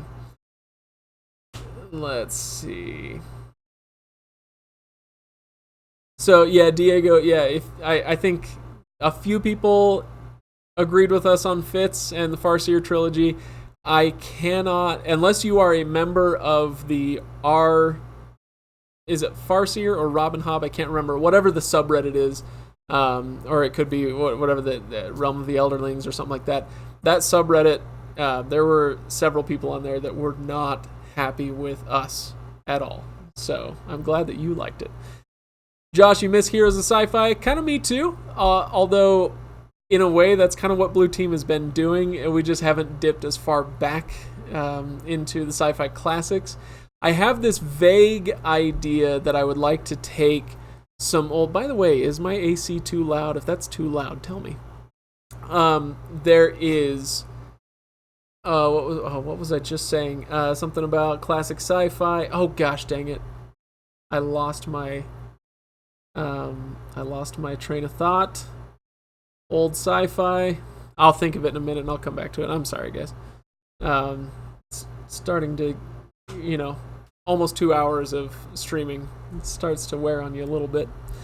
Broken Earth Trilogy would be really fun to hear your team tackle. What was I talking about? Dang it, that's going to bug me. Broken Earth, that's the N.K. Jemisin one. That's one that that is 100% on the radar. If we did a curated list of like 5 or 7 series that you guys could vote on, that would 100% be on the list. And I have no doubt that it would score extremely highly.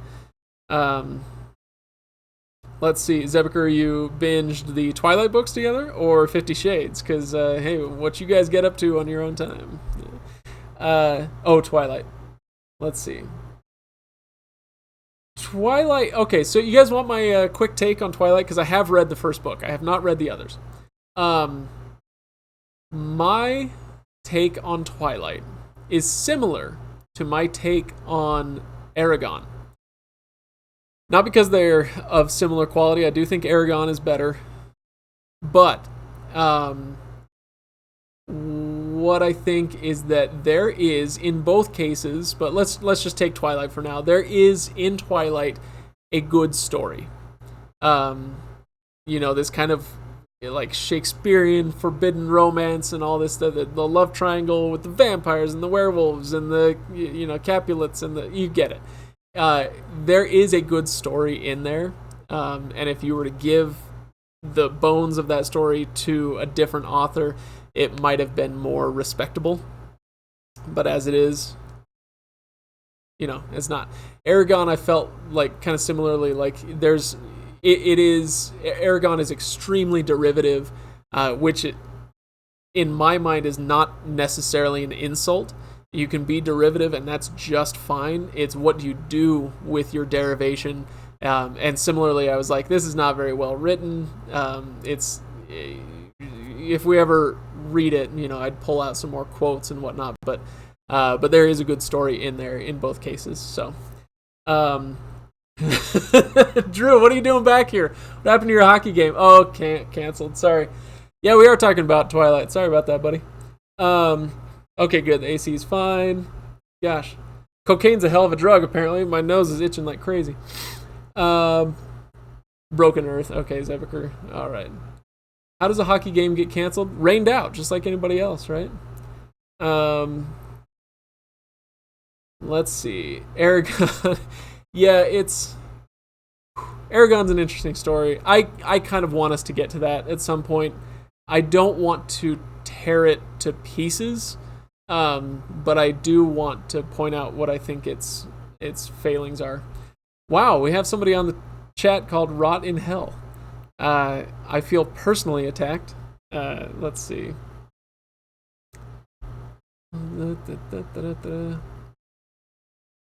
Wheel snipe. What? What are you talking about?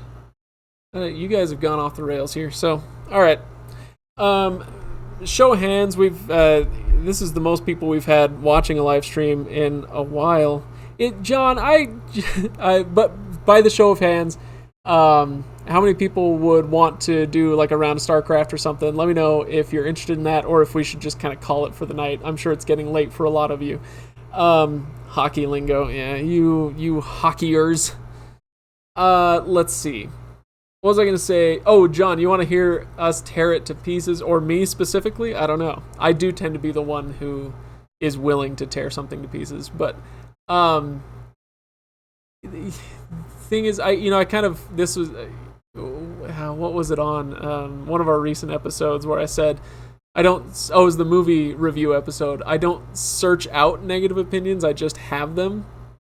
Like, I don't go into something like Aragon. I certainly didn't go into something like Farseer thinking like, all right, here we go. I'm gonna hate this and love hating it. I just tend to have a very strong opinion about things, and so I try to temper that sometimes and pull it back. Although I have gotten some advice recently that says just let it out, but I don't like. We all have our different favorite book series, and I never want somebody to feel personally attacked because I didn't like the book that they love. So,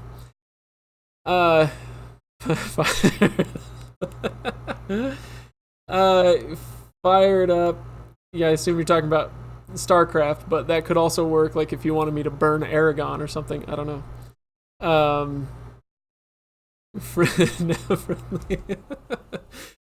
Craig, look up a few clips of Letterkenny on YouTube and you'll know if it's a show you'll enjoy. Okay, I'll do that. Don't tell me to do something like that unless you mean it, because I might actually do it. All right, let's fire up some StarCraft just for fun. We'll play a round or two. Maybe we'll do... do you guys want me to do a ladder game, or would you prefer that I do... tower defense or something like that, so I can kind of concentrate on chatting with you a little bit more. I kind of prefer getting to talk to you. Drew wants me to do ladder. Of course, Drew wants me to do ladder. We'll see about that. I haven't done ladder since probably the last time I streamed, honestly. So, let me... Okay. If anybody is just joining the podcast now, they're like, why am I watching this? Okay. That way you guys don't have some sort of massive feedback. Okay. Blizzard sound design is amazing. The best, but probably the reward for the best individual piece of sound design that I've heard in a video game would go to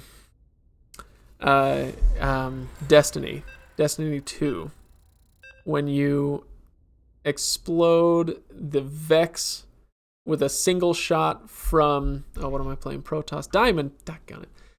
Vex with a single shot from Nameless Midnight on Destiny. That is one of the best sounds in all of video gamedom, as far as I know. Here we go. Playing Protoss. This could be interesting. SCV ready. So,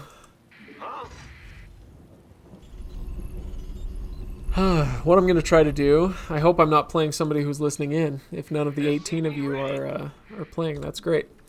I am going to rush Marauders. That sometimes works against Protoss. Sometimes it doesn't. We shall see. SCV ready. Okay. Big job, huh? Not enough. But the nice thing about Marauders is that they absolutely murder Stalkers. And so if they go early Stalkers, they're maybe not screwed, but I stand a better chance. Okay. Gosh, you guys, I get so... Like, ladder matches stress me out, to be honest.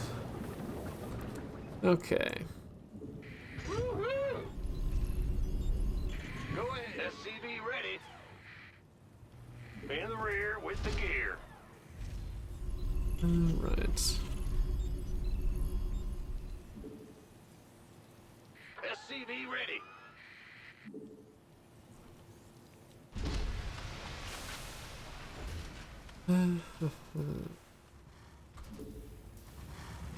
SCV ready. I feel like I'm slow. Does it look like I'm being slow today? I'm not sure.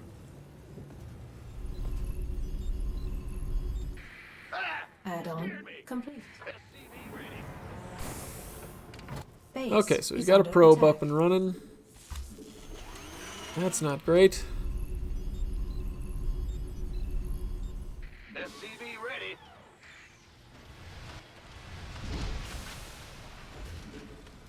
I can't build here. Okay. Kaboom, baby! Go on. So now we need to make sure he didn't proxy in with Pylon, because that would be a disaster.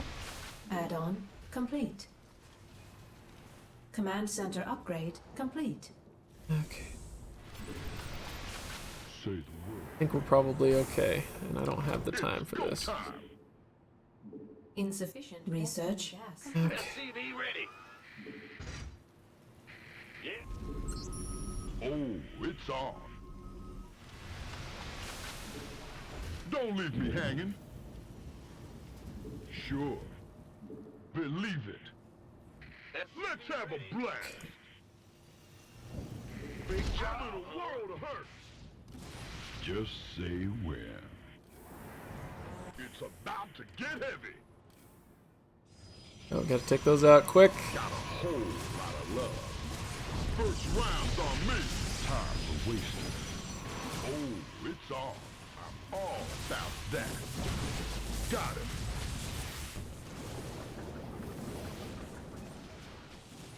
Why not? Go on. Got a whole Shoot. time for wasting. Let's do this. Say the word, baby. Don't leave. Just say, don't leave me hanging. Believe it. Sure. Of course. Say the word, baby. Let's have a blast. Just say when. It's about Okay. I think they're probably doing fine. So, we're gonna... time for wasting. Got it. Okay, but now we got an idea of at least something that he's going after. Baby. What's going on? In the rear. I have no idea what you guys are saying in the chat. Sorry about that. Okay, we need Bad news. Go on. something else here. Insufficient Vespene gas. Yeah, I'm kind of screwed, honestly, since that didn't work. SCV ready. Thanks, Sean. Good to see you. Oh, Talk it's to you on. later.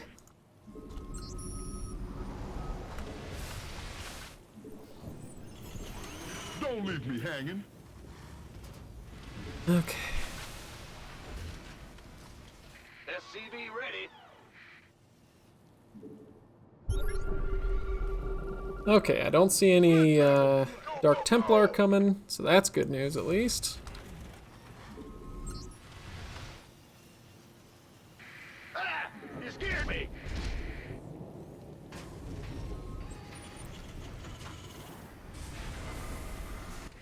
You want a piece of me, boy? We hear you.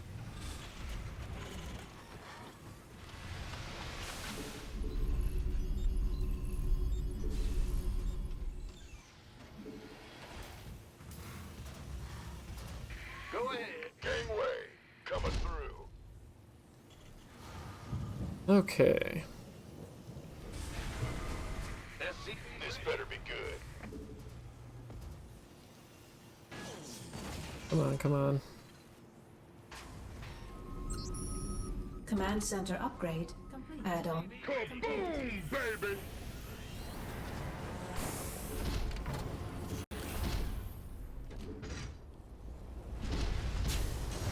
It's about to get heavy.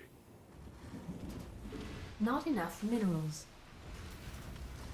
Go, go, go. And Research complete. SCV ready.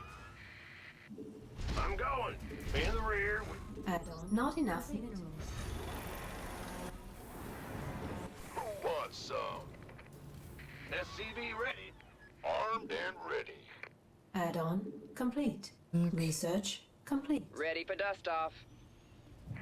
That's fine. Add-on complete. SCV ready. make sure there's no observers around there. The Cosmere. What's going It's on? go time. Go ahead. Ready for dust off. Depleted. SCV ready. Additional supply. Insufficient Vespene gas. Well, hallelujah. Additional mineral field depleted. Additional supply depots required. Base is under attack. Shoot. Been waiting on you. You gonna give me orders? This better be good. Talk to me.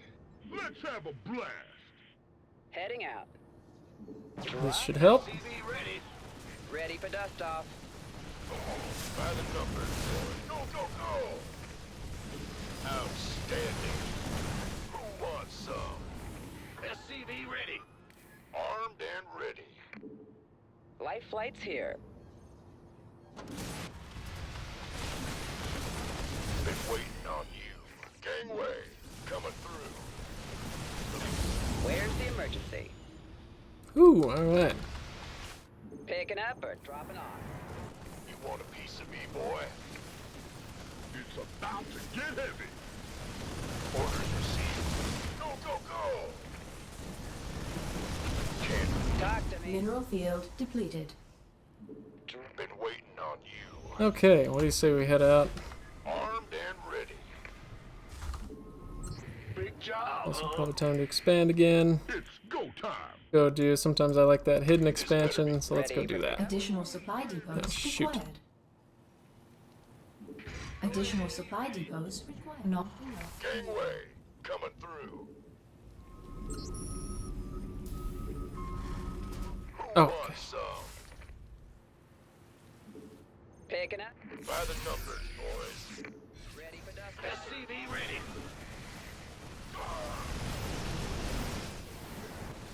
Armed and ready.